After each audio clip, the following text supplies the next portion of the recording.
born and, why she did that.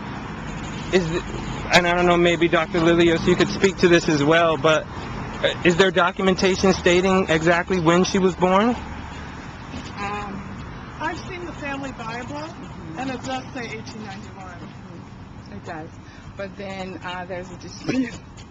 There's a dispute because at one time she had to act older than what she was when she was younger, and then when she was older, she had to act younger. So, and then of course she had to have some sort of documentation to show that. So we might have had slight forgery going on to support what age she was trying to be at the time.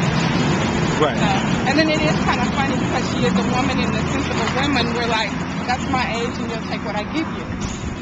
So we don't push it too much. But birth certificates, we don't have a birth certificate. No.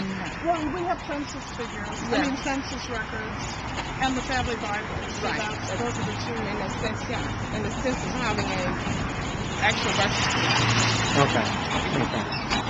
I was telling some of you that in 1904 her mother died, and this was, extremely traumatic.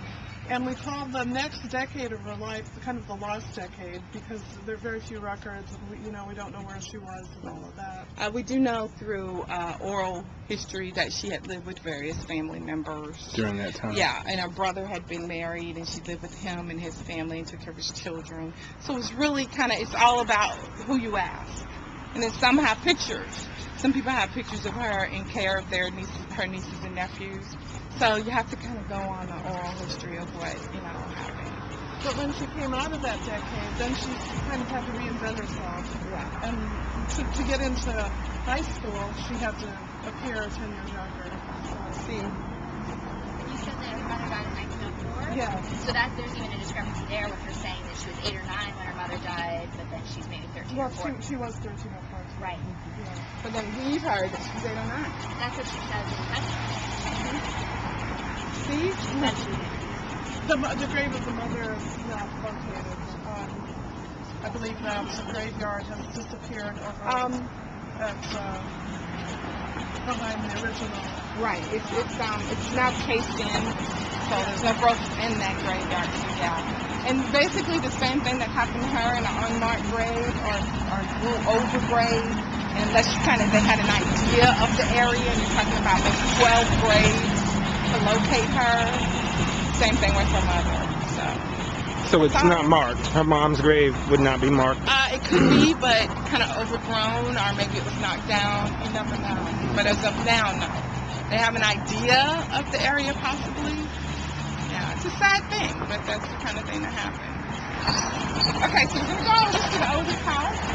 Look at NY in front of the, okay, let's do this really quick.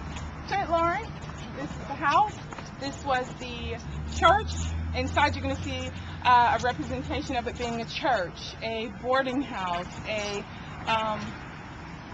juke joint, and also the first town library, where everyone bought their books. Some people were in possession of 1 or 2 books. They also learned, they had classes there where they could learn to read. So everyone bought them there. And you'll see a representation by a gentleman by the name of, Rick Lowe out of Texas. And he's got a little intro there as well. Please be careful. Let's just go around kind of wide. Now, was it all of those things simultaneously, or Over the years. okay, I'm thinking juke joint and church at the same time. No. You got the Morris house, the Mosley house here. That is maintained by the Zetas. Dora was a Zeta. She was a Zeta.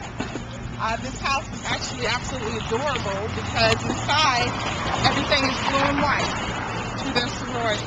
And they also have dedication stones over at the property there. Okay.